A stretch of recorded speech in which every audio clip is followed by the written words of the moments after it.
Frequency Matters, the RF and microwave update series. I'm Pat Hindle. I'm here with my co-host Gary LaRude. And as you can see, it's our annual holiday episode. But before we get to the festivities, let's go over our December 5G and IoT issue. The cover feature is great. It's about reinventing radar in the commercial sense, and that's empowering 4D sensing. Right. So our authors from Infineon show how you can use vital sensing and also classification in addition to positioning to really bring radar to the next level. And they show how you can measure both the heart rate and breathing rate of a person and also whether they're standing, sitting, or laying down. And you put all that together and you can really have some powerful applications. So it's a great one to check out.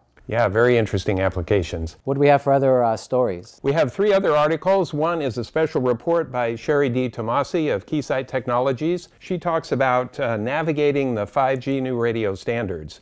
And now that 5G is actually being deployed, it's a good time to go back and refresh yourself. There's also an interesting perspective piece by Case Links of Qorvo, sort of contrasting 5G with what's called now Wi-Fi 6, which is the brand name for 802.11ax, and how are those two going to coexist in the market. And then the third article is a technical feature by John Coonrod of Rogers, and he does a really thorough investigation of plated through hole architecture and how that influences 5G performance of boards operating at millimeter wave. So a real interesting collection this month. So for products, we actually had an MVP this month, and that was Qualcomm's millimeter wave modules. They released these back in July, but they're already on their 2nd generation now, which are 25% smaller, and they still have about the same performance. And that's critical because there'll be probably at least 4 of these in a handset, so they can't take up much real estate. And we also had product features. We had one from Custom MMIC, and that was on ultra-low phase noise amplifiers, which has become a very important issue. And also one from Rohde & Schwarz, and they have a new Spectrum Analyzer series, and that is very good for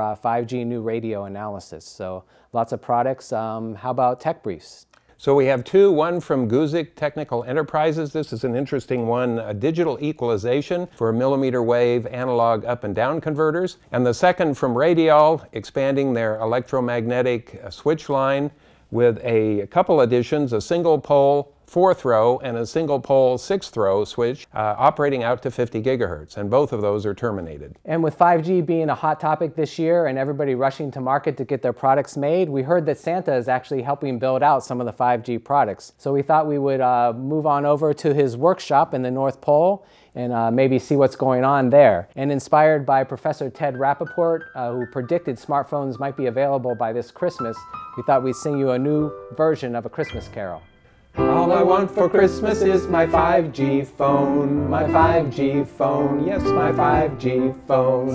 All I want for Christmas is my 5G phone, my 5G phone, yes, my 5G phone. So here we are at Santa's workshop. We're going to check in what he's making for 5G phones. So for smartphones, what we know to date is he's working on the Moto Z3 5G mod, and that goes on to the current phone from Motorola. That will be available next year in the US. And Samsung is likely to have the first smartphone to market for 5G. In the US, we think that'll be a S10 or a version of it, and that'll be available on the Verizon market using the millimeter wave modules from Qualcomm. But their first phone in the world will probably be the Korean market because they've already turned on 5G, and that's due by March. There'll also be an LG phone on the Sprint network in the first half of next year too. We haven't heard much from the Japanese or Chinese, but I'm sure they're not far behind. Probably. So I know you've been working with the elves. What's on the inside of these phones? Yeah, so wandering around the lab, the elves have shown me the Qualcomm 5G millimeter wave antenna array module, which is very impressive. That's being inserted in a number of phones.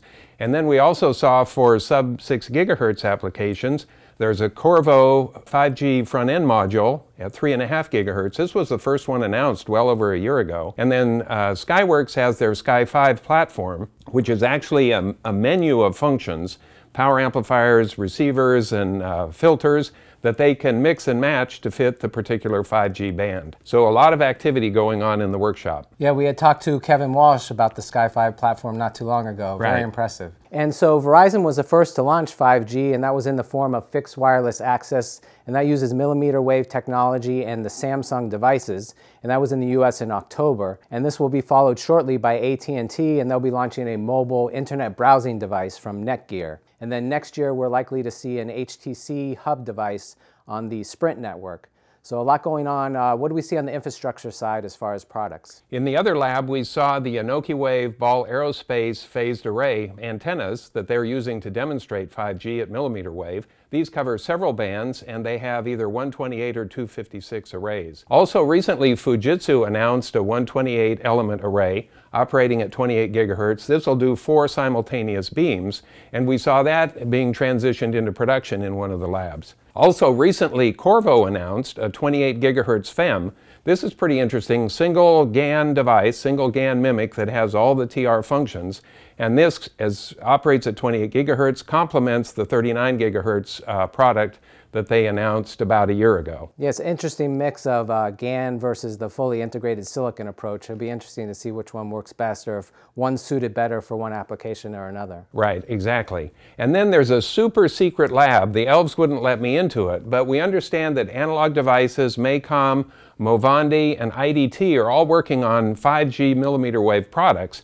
But those are all hush-hush in the lab, and I don't know if they're going to come out of the lab in time to get on Santa's sleigh this year. We'll see. We'll see. So it's, as you know, it's quite an impressive array. Thinking back 1 year ago, we just had the non-standalone 5G spec released, and now we're expecting to see hardware coming out. Yeah, it's amazing times how quickly it's happened. That's right. So that wraps up this episode of Frequency Matters. Actually, it wraps up a whole year, and we want to thank you for watching and being loyal followers. We also want to thank our sponsor, MACOM, for making this program possible. Hey, Pat, did you tell MACOM we were coming to the North Pole? No, I didn't. Ooh, I hope they approve the travel expenses.